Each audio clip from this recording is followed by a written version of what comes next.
এই রাস্তা দিয়ে কোনো গাড়ি যেতেই পারবে না।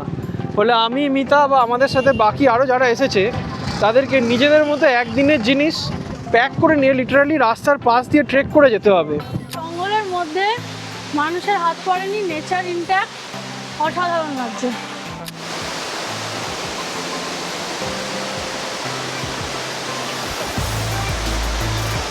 আমি একটু ছুটতে চলে যাই মনে হচ্ছে। যেখানে থাকবে শুধু তুমি আর প্রকৃতি, এ যেন এক অন্য দুনিয়া। কি যেতে চাইছো এরকম জায়গায়? ওড়িশা যাচ্ছি আর পাহাড় যাচ্ছি, এটা বললেই আমাদের মাথায় কি আসে যে আমরা নিশ্চয়ই দারিংবাড়ি যাচ্ছি। কিন্তু না, ওড়িশার মধ্যে আছে এমন এক প্রাকৃতিক রত্ন যেটা দেখে তোমাকে বলতেই হবে তোমার উপমা তুমি তোমার রূপের নায়িকা শেষ। গেস করতে পারো কোন জায়গার কথা বলছি তোমাদেরকে? হ্যাঁ, ঠিক ধরেছ, আমরা এসেছি ওড়িশার সর্বোচ্চ স্থান দেওমালিতে। এখানে ঘোরার পুঙ্খানুপুঙ্খু ডিটেলস বলবো এই ব্লগে, যাতে একটা ব্লগই তোমার দেওমালি ট্যুর প্ল্যান করার জন্য সাফিসিয়েন্ট হয়। চলো তাহলে শুরু করি। আগের পর্বে আমরা এসে পৌঁছেছি কোরাপুট এবং কোরাপুট ঘুরেছি, সেটা তো তোমরা দেখেছো। যদি এখনও দেখে না থাকো তাহলে এখানে আই বাটন লিঙ্কে ক্লিক করে ভিডিওটা দেখে নিতে পারো। Good morning. Good morning. আমরা আজকে চেক আউট করে নিয়েছি কোরাপুট থেকে, এখন বাজছে সকাল 8:15 আর আমরা যাচ্ছি দেওমালি। চলো রাস্তায় দেখা হবে, আমাদের আজকে বেশ কিছু জিনিস দেখার আছে, রাস্তায় ব্রেকফাস্টও করে নেবো। এখন এগোনো যাক। ये जो कोलाब नदी का ये अच्छा, यहाँ तक पानी आता है, अभी पानी কোরাপুট থেকে স্টার্ট করে আমরা এখন মোটামুটি একটা জাংশনের মতো জায়গাতে এসেছি। এই জায়গাটার নাম হচ্ছে সিমলিগুড়া। এইখান থেকে রানী ডুডুমা ফলসে যাওয়ার একটা আলাদা রাস্তা পাওয়া যাবে। এই জায়গাটা বেশ বড়, একটা প্রায় মোটামুটি মফস্বলের মতো, দেখতেই পাচ্ছ দোকান, বাজার, বাড়ি সবই এখানে রয়েছে। রানী ডুডুমা ফলস যাওয়ার পথে এই সিমলিগুড়া বলে যে জায়গাটা পড়ে সেখানেই একটা মাল্টি কুইজিন রেস্টুরেন্টে আমরা এখন ব্রেকফাস্ট করব। তো চলো ভেতরে যাওয়া যাক।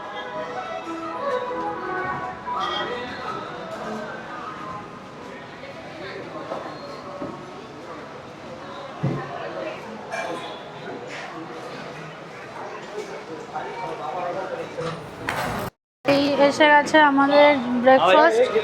আচ্ছা, আমরা অর্ডার করেছি মশলা ধোসা। তো এই দেখো বেশ বড় সাইজের মশলা ধোসাটা আমাদের এসছে, তার সাথে এসছে দুটো টাইপের সাম্বার আর কোকোনাট চাটনি। এই পুরো জিনিসটার নাম দিয়েছে 50 টাকা। খেয়ে দেখি এবার কীরকম।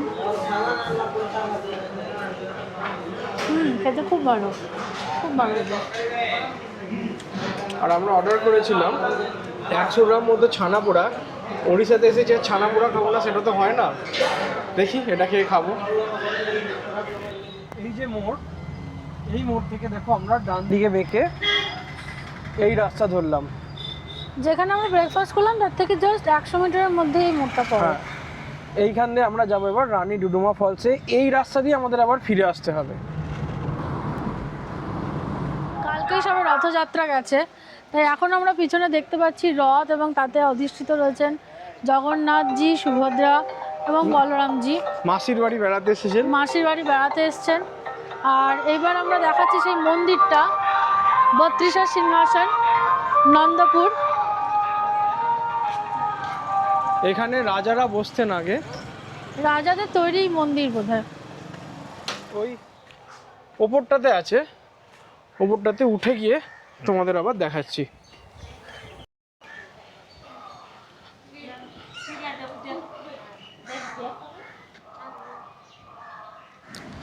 এই যে সামনে যে জায়গাটা বানানো আছে এটা কি বলা হয় সিংহাসন, যেটা কিছুটা হলেও প্রতীকী। রানী ফলসে স্বাগত। চারপাশের এত সুন্দর নেচার, তার মধ্যে এই ফলসটা আছে। ওই যে সামনে টিকিট কাউন্টার, ওখানে গিয়ে এখন আমরা টিকিট কাটবো, কেটে তারপর আমরা ভেতরে যাব।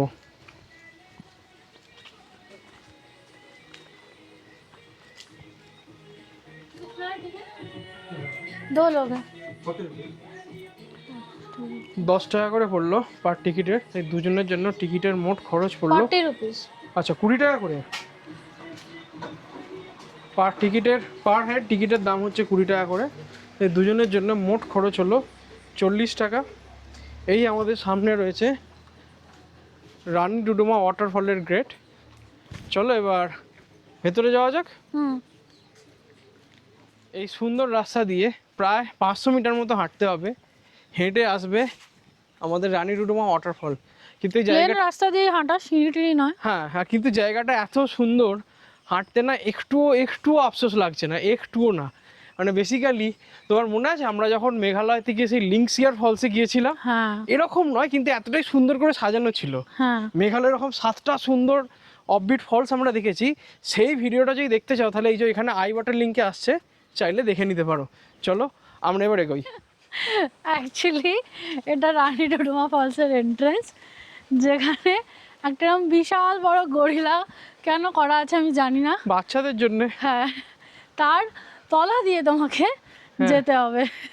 গরিলা তোমাকে ওই দেখো ওয়েলকাম সবাই বেশ জানাচ্ছে। মজা করে হ্যাঁ, ওই জায়গাটাকে দেখো, বাচ্চারা কত মজা পাচ্ছে জিনিসটা দেখে।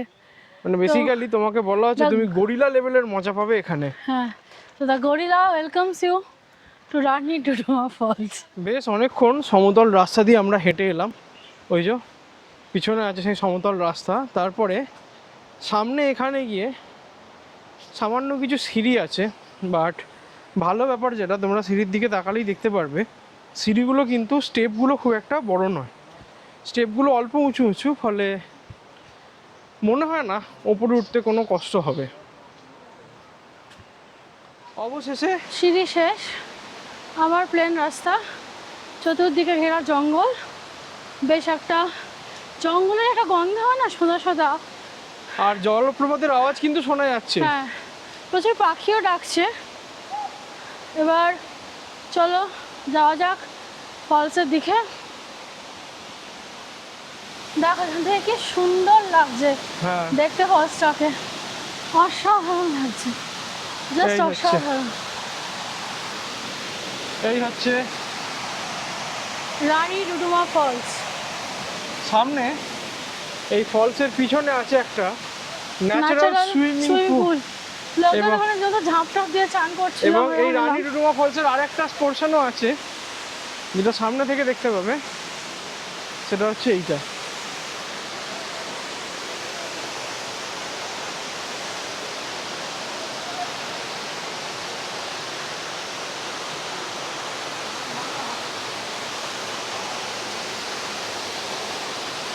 ওই ওপর থেকে পড়ছে, ওখান দিয়ে এসে নিচে এইখানে পড়ছে পুরো এই জল, গিয়ে পিছনে ওইখানে আবার পড়ছে। সেটা পুরো তো তোমাদের দেখালাম। জঙ্গলের মধ্যে একদম, হ্যাঁ, পুরো জঙ্গলের মধ্যে, মানুষের হাত পড়েনি, নেচার ইনট্যাক্ট, অসাধারণ লাগছে।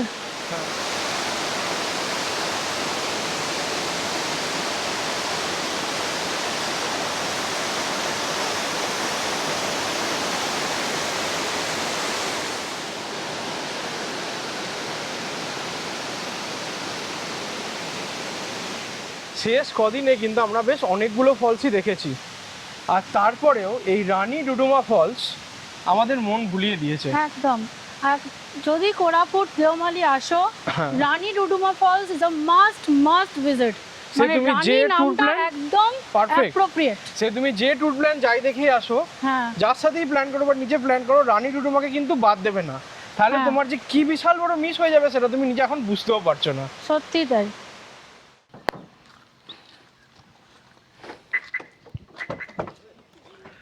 আচ্ছা, এই রানী ডুডুমা ফলসে পার্কিংয়ের জন্য প্রত্যেক গাড়ি পিছু 50 টাকা করে দিতে হয়।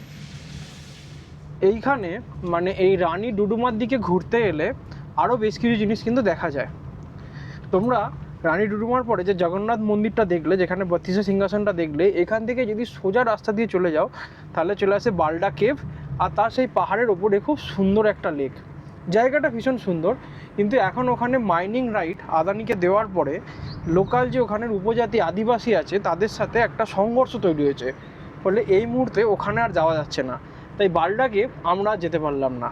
তোমরা চাইলে বালডা কেভ যেতেই পারো, যদি তখন সব কিছু ঠিক হয়ে যায়, খোঁজ নিয়ে নেবে। সেক্ষেত্রে কিন্তু কোরাপুটে আরও একটা বেশি দিন লাগবে, কারণ এই রানী ডুডুমা বালডা কেভ করলে সেই দিনকে তুমি আর দেওমালি কিন্তু পৌঁছতে পারবে না। এই পাশে সোজা গেলে চলে যেত দেওমালি, কিন্তু আমরা দামানজরি হনুমান বাটিকা বা আরও কিছু জিনিস দেখবো, সেই জন্যে আমরা এই নালকোর রাস্তা ধরলাম। এই রাস্তা দিয়ে গিয়ে বেশ পরপর কয়েকটা স্পট আসবে। এই নালকো টাউনশিপের মধ্যেই আমাদের 3টে মন্দির পড়বে। তার মধ্যে সব থেকে প্রথম হচ্ছে দামানজরি হনুমান বাটিকা, সেদিকেই আমরা এখন যাচ্ছি।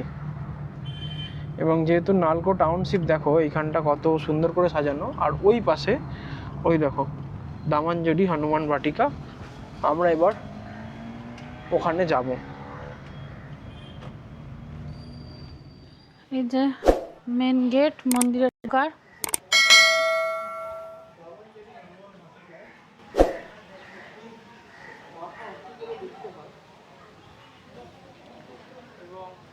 সবাই বলে এটা নাকি ভারতের সেকেন্ড টলেস্ট হনুমান মূর্তি। না, এটা সত্যি হাইটের দিক থেকে সেকেন্ড টলেস্ট। হ্যাঁ, জয় বজরংবলী।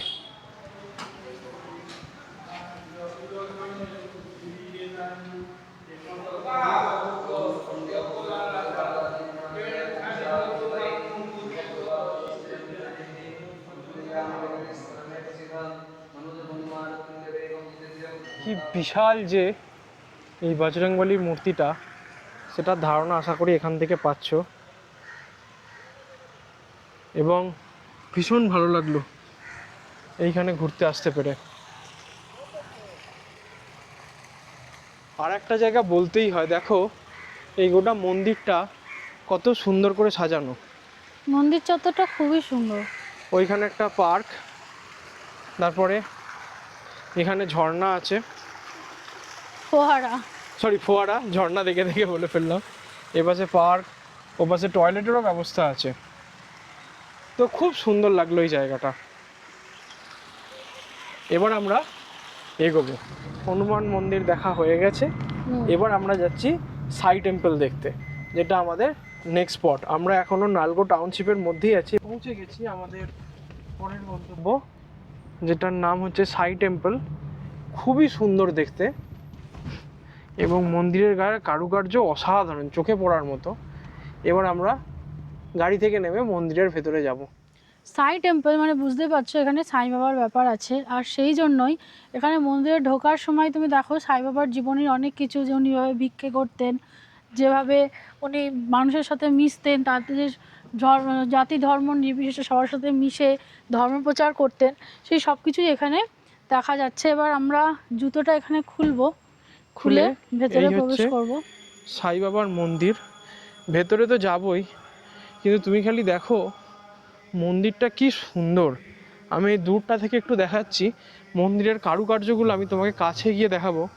মন্দিরটা যেই বানিয়ে থাকুক তার রুচিবোধের পরিচয় দিতেই হয়। শুধু মন্দির বানানোর জন্য যে বানিয়েছে তা কিন্তু ডেফিনেটলি নয়। মন্দির যে বানিয়েছে সে মন্দিরটাকে বানিয়েছে ভালোবেসে। Piece of art. হ্যাঁ, of course, definitely piece of art. এবার আমি কাছে যাচ্ছি, দেখো তুমি যদি লক্ষ্য করো, এই হচ্ছে মন্দিরের থামগুলো। তুমি থামের গায়ের কারুকার্যগুলো খালি লক্ষ্য করে দেখো, কি সুন্দর, কি ডিটেলে বানানো।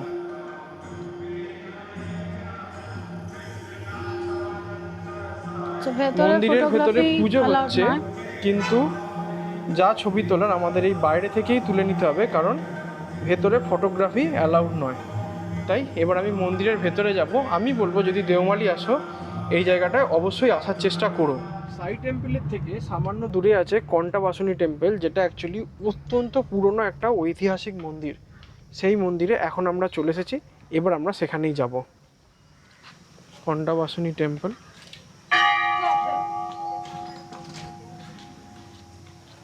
চলো এবার ভেতরে যাওয়া যাক।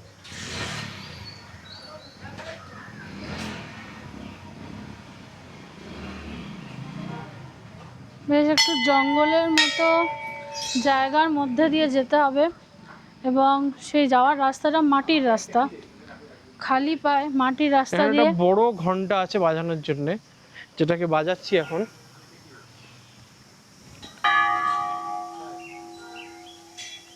চলো।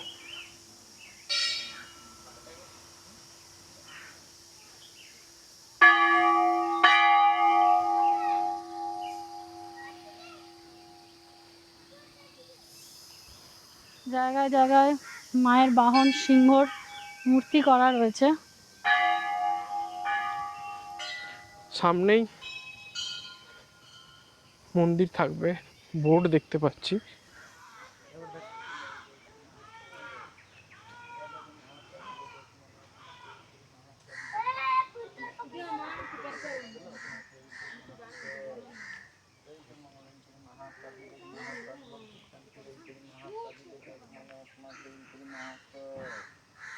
আচ্ছা, তোমরা নোটিশ করেছো এই মন্দিরের ভেতরে রাস্তাটা পুরো বন জঙ্গলের মধ্যে দিয়ে পাহাড়ি মাটির, যেখানে আস্তে আস্তে সব জায়গায় উন্নতি হয়েছে বলা হয়, এখানেও সেখানে মন্দির যাওয়ার রাস্তায় এই যেরকম ইট লাগানো হয়েছিল।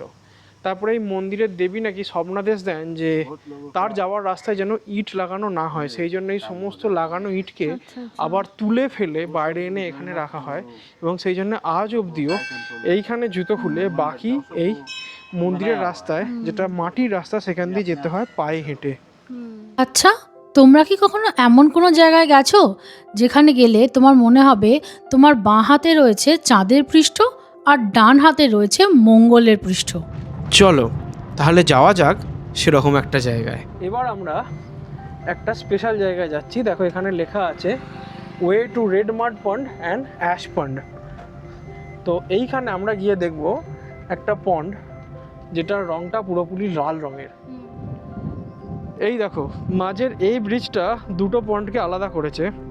বাঁহাতে এইখানে হচ্ছে অ্যাশ পন্ড, ওই পাইপগুলো দিয়ে ইন্ডাস্ট্রিয়াল ওয়েস্ট জমা হচ্ছে সব, যেগুলো অ্যাশ বা ছাই, সেই জন্য এটার নাম হচ্ছে অ্যাশ পন্ড, অ্যাশ কালারের ওই যে। আর ওপাশে গিয়ে দূরে দেখা যাচ্ছে রেড পন্ড। আমরা রেড পন্ডের কাছাকাছি অবধি যাব, এবং সেই লাল জলের কিছুটা আভা তুমি এখানেও হয়তো দেখতে পাবে। ওই যে জলটা হালকা লাল লাগছে। এবার আমরা রেড পন্ডের ওদিকে গিয়ে দেখব। এই হচ্ছে জায়গাটা।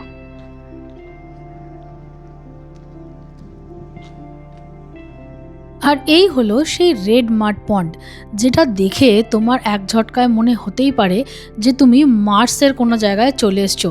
বেসিক্যালি এটা আর আগের অ্যাশ পন্ডটাও একটা ইন্ডাস্ট্রিয়াল ওয়েস্ট, কারণ এর উল্টো দিকেই আছে নালকো। নালকো টাউনশিপ থেকে বেরিয়ে আমরা আবার রওনা হলাম আমাদের নেক্সট গন্তব্যের উদ্দেশ্যে, উটসিল, আর তারপর সেখান থেকে যাব দেওমালি। ড্রাইভার দাদার কাছে জানতে পারলাম কোরাপুটের ওয়েদার বেশিরভাগ সময় এতটাই সুন্দর থাকে, আর তাই এই ওয়েদার কফি উৎপাদনের জন্য খুবই উপযোগী। কাজেই আমরাও একটা কফি গার্ডেন দেখার সুযোগ আর ছাড়লাম না, চললাম কফি গার্ডেন দেখার উদ্দেশ্যে। আমরা এখন এসে গেছি দেওমালি কফি প্ল্যান্টেশনের জায়গায়। এখানে দেখো দুদিকে বড় গাছের নিচে যে ছোট ছোট গাছগুলো দেখছো, এগুলো সবই কফির গাছ। এত সুন্দর মেঘলা ওয়েদার, এত সুন্দর দৃশ্য, আর এর মাঝখানে হাতে যদি একটু কফি পাওয়া যায় গরম গরম, তার তো কোনো তুলনাই হয় না। তাই আমরা চলে এসেছি এখন ক্যাফে দেওমালিতে। তো এইখানের প্লাস পয়েন্টটা হচ্ছে এখানে তুমি কফি খেতে খেতে কফি গাছও দেখতে পাবে।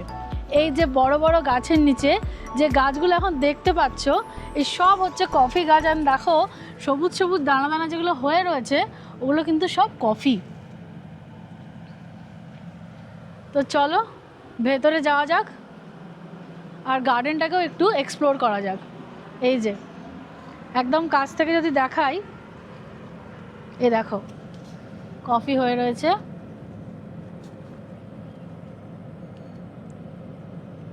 কি সুন্দর! আমি জীবনে প্রথমবার কফি গার্ডেন দেখছি। তুমি দেখেছো আগে কখনো? আমি দেখেছি, আমি আরাকু ভ্যালি বেড়াতে গিয়ে দেখেছি। আচ্ছা, আমার লাইফে প্রথমবার। চা বাগান তো অনেক দেখেছি, কফি বাগান এই প্রথমবার দেখছি। একদম কফি বাগানের ভেতরে ঢুকে যাচ্ছি এবার আমরা। কফির গন্ধটা নাকে আসছে একদম, যদি মানে ভিডিওতে গন্ধটা পাঠানো যেত তাহলে পাঠিয়ে দিতাম। খুব এক ভালো মিনিট দাঁড়িয়ে লাগতো। যাই, দেখো কফির একদম কাছে।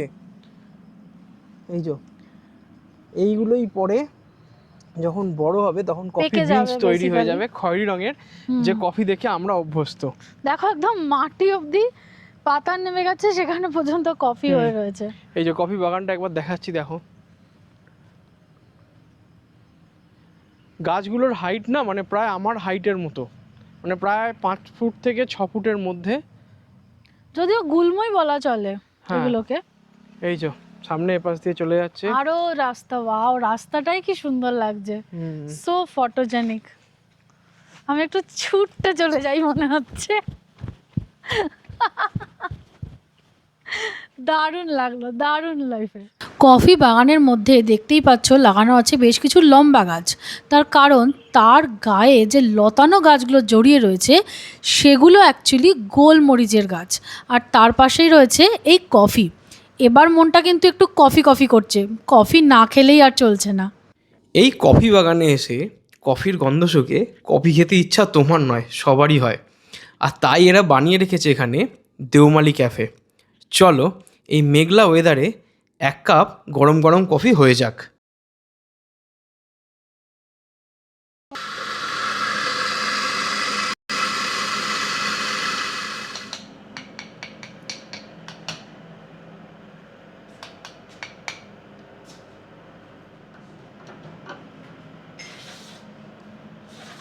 अब क्या वहाँ से ही फिल्टर होके आएगा?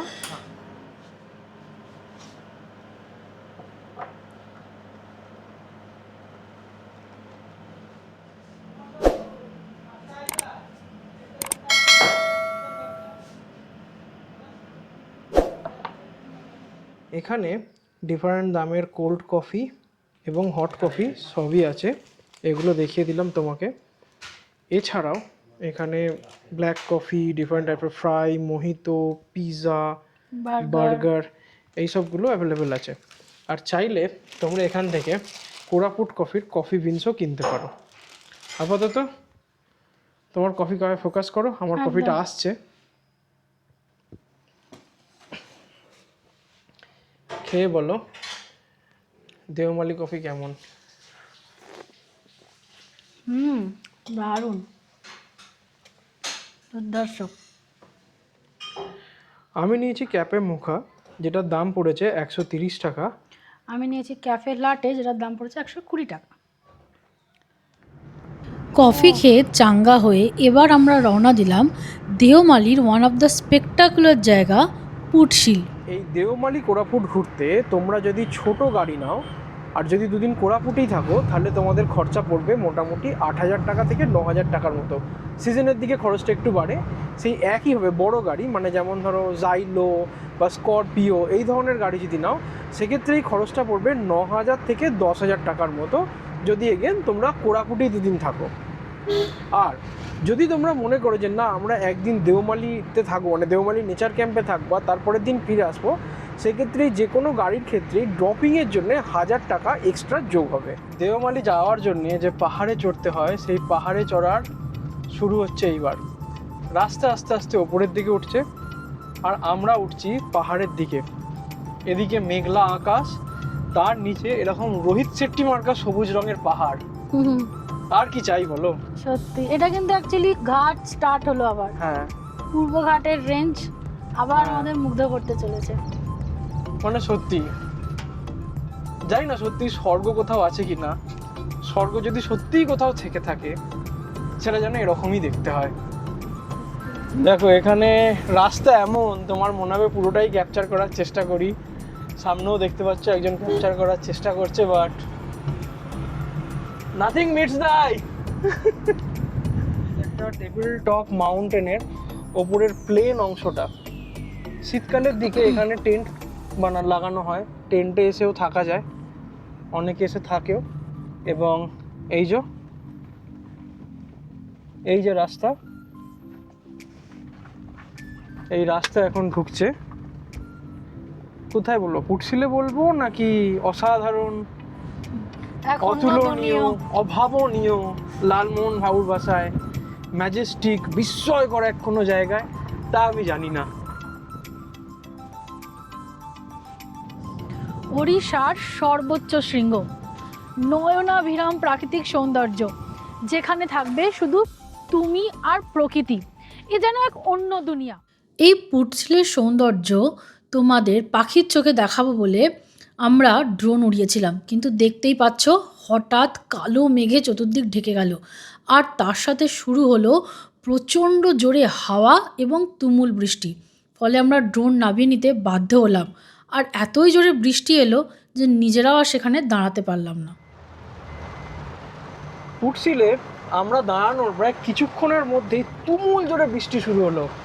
এখানে যে পাহাড়গুলো আস্তে আস্তে দেখতে পাচ্ছিলাম, এখন দেখো সমস্ত কিছু মেঘে ঢাকা পড়ে গেছে।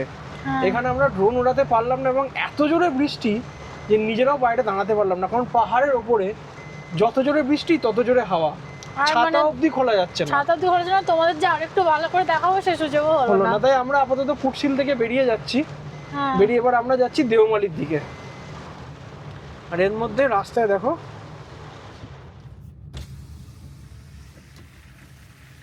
পুটশিল থেকে দেওমালি যাওয়ার পথে পাহাড়ে ঘেরা এই সুন্দর গ্রামটি পড়ে।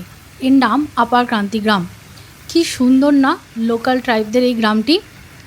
আর এর মধ্যে বৃষ্টিও একটু ধরে আসছিল, তাই আমরা ভাবলাম পুটশিল টপ থেকে না হলেও এখানে রাস্তা থেকেই তোমাদের দেখাই দেওমালির সৌন্দর্য আমাদের মেঘনাথের চোখ দিয়ে।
আপারকান্তি গ্রাম পেরিয়ে কিছু দূর এগোতেই ওই দেখো ওপরে দেখা যাচ্ছে দেওমালি নেচার ক্যাম্প, যা আজকে আমাদের থাকার জায়গা।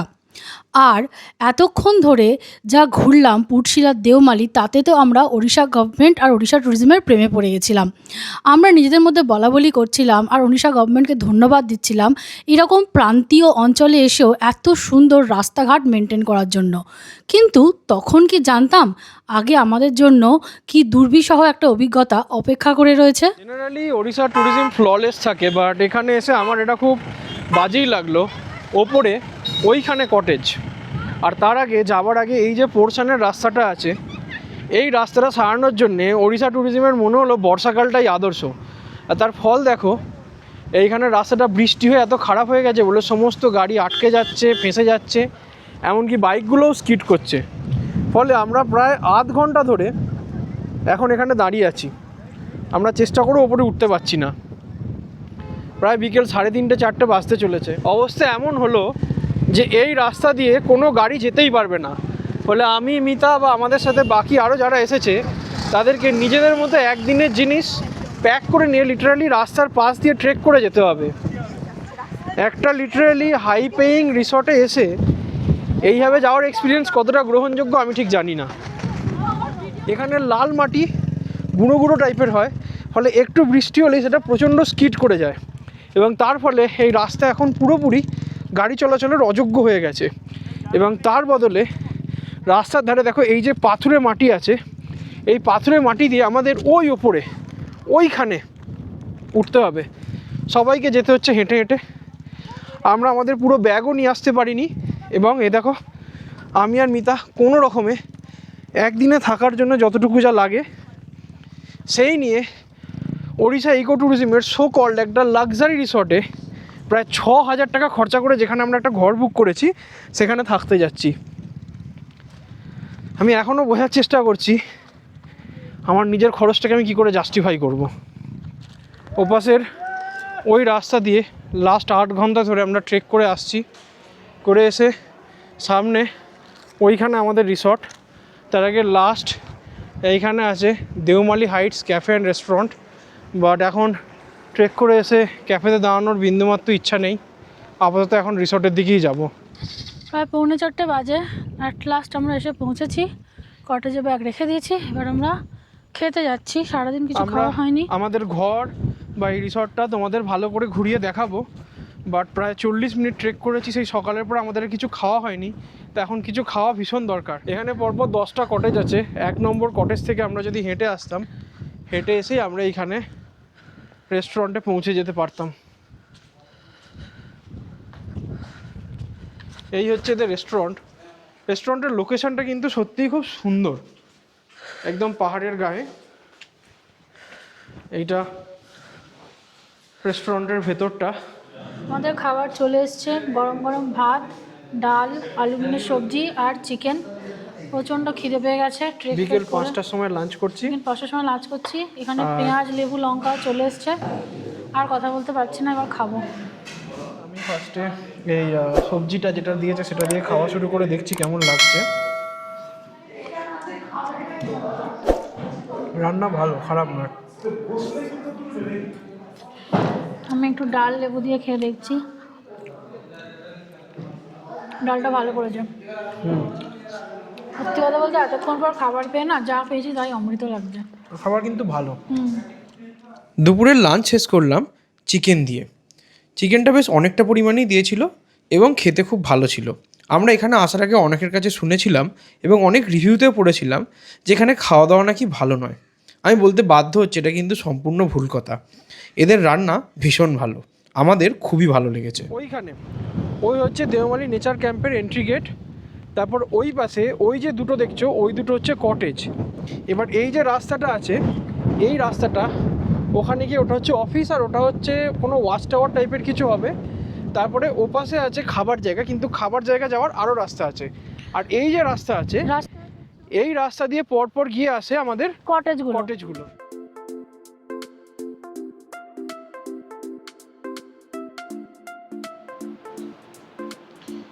এই হচ্ছে আমাদের রুম।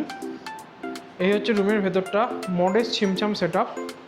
দেখো এখানে একটা বেড দেওয়া আছে, এখানে আছে দুটো চেয়ার, একটা টেবিল, এপাশে টিভি, এখানে পাওয়ার ব্যাকআপ। আর এই হচ্ছে বাথরুম, ওয়েস্টার্ন স্টাইলে বানানো, গিজার অবধি আছে। বাট এখানে থাকার যেটা হাইলাইট সেটা তো ডেফিনেটলি এই ব্যালকনি, আর তার থেকে এই ভিউ। এই যে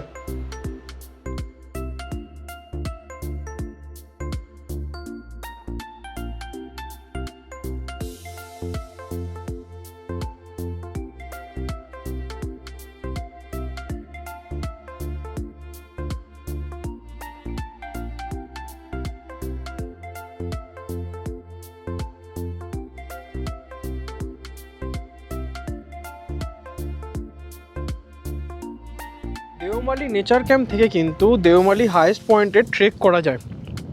ওই যে রাস্তা যাচ্ছে, ওই রাস্তা গিয়ে দেখো ওখানে মেঘের মধ্যে কোথাও মিশে গেছে।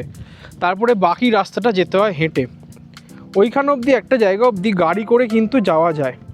তুমি যদি এখন দেখতে পাও, এ দেখো একটা গাড়ি ওখান থেকে আসছে,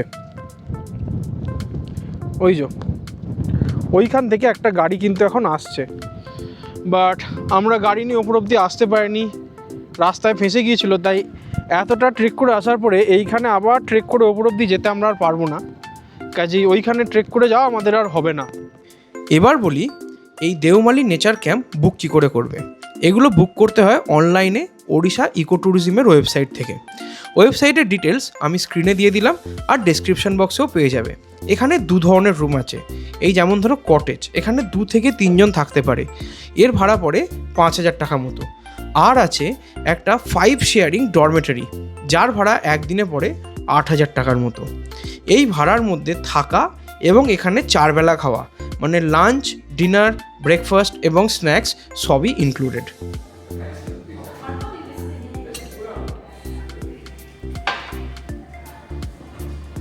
লাঞ্চ যেহেতু একটু দেরি হয়েছিল, তাই প্রায় সন্ধ্যে 7টা নাগাদ আমরা গেলাম স্ন্যাক্স খেতে। স্ন্যাক্সে এরা দিয়েছিল ভেজ পকোড়া আর 2 কাপ গরম গরম চা। স্ন্যাক্সের পর আমরা সন্ধ্যেটা একটু রেস্ট নিয়েই কাটালাম, কারণ সারাদিন যা ধকল গেছে ওইটুকু রেস্ট শরীরের দরকার ছিল। আর তারপর যখন ডিনার খেতে আসছি, দেখতেই পাচ্ছ হাওয়ার কি দাপট। মনে হচ্ছিল হাওয়ার দাপটে বোধহয় পড়েই যাব। আর শাল টাল তো সব উড়ে চলেই যাচ্ছিল। বেশ ঠান্ডা ঠান্ডাও লাগছিল। কিন্তু চলো এবার ডিনার খেতে যাই। আর এখানে একটা কথা বলে রাখি, এই দেওমালি নেচার ক্যাম্পে ফোনের টাওয়ার থাকলেও এখানে ইন্টারনেট কিন্তু রিলায়েবল নয়। রাতে নিয়েছিলাম রুটি, আর তার সাথে আমরা কি তরকারি খাবো সেটা ওরা আগেই জিজ্ঞেস করে নিয়েছিল। তাই ও নিয়েছিল একটা ডিমের কারি আর আমি নিয়েছিলাম মাশরুম কারি। তার সাথে ওরা এক বাটি করে ডাল, পেঁয়াজ, লঙ্কা, লেবু এগুলোও দিয়েছিল। আর খাবার টেস্ট দুপুরের মতো এবারও আমাদের দারুণ লেগেছিল। একটা কথা এখানে বলতেই হয়, রাতের আলোতেও এই রিসর্টটা মায়াবী লাগছিল। এখানে আসার অভিজ্ঞতাটা ভালো হয়নি, কিন্তু এখানে আসার পরে যা দেখেছি, যা অনুভব করেছি, তা এক কথায় স্বর্গীয়। রুমগুলোও খুব সুন্দর এবং থাকা খাওয়া ভীষণ ভালো। এরকম অনুভূতি আর হবে কি না জানি না, কাজেই এটা অনেকটা once in a life time এক্সপিরিয়েন্সের মতো। তবে আজ এবার আপাতত গুড নাইট। ভোরবেলা ঘন মেঘ এসে এরকম নিশ্ছিদ্র কুয়াশায় গোটা দেওমালিকে ঘিরে ফেলেছে, কিন্তু এখন আমাদের এগোতেই হবে। এখন বাজছে সকাল 5:30, আর সকাল 7:30টায় কোরাপুট থেকে আমাদের ট্রেন আছে বাড়ি ফেরার 18006 জগদলপুর টু হাওড়া সম্বলেশ্বরী এক্সপ্রেস। তাই এই স্বর্গকে বিদায় জানিয়ে এবার আমরা ফিরে যাব কোরাপুটের উদ্দেশ্যে। অবশেষে সকাল 7:30 নাগাদ কোরাপুট থেকে হাওড়া যাওয়ার ট্রেনে আমরা উঠে পড়লাম। এই বেড়ানোটা এখানে শেষ হলেও শুধুমাত্র কোরাপুট এবং দেওমালি কী করে ঘুরতে আসবে তার একটা ট্যুর প্ল্যান আমি বানিয়ে দেবো। আমাদের দেওমালি ব্লগের শেষ হচ্ছে এখানেই। কেমন লাগলো তোমরা কমেন্ট করে অবশ্যই জানিও। ভালো লাগলে ভিডিওটা লাইক করো আর চ্যানেলটা সাবস্ক্রাইব করতে ভুলো না। তোমরা যদি এই সিরিজের সমস্ত ভিডিওগুলো দেখতে চাও সেটা আসছে এই প্লেলিস্টে। আর এই জায়গাটা ছাড়াও আমরা উড়িষ্যার আরও অনেক জায়গা এক্সপ্লোর করেছি, সেই সব কিছু পাবে এই প্লেলিস্টে।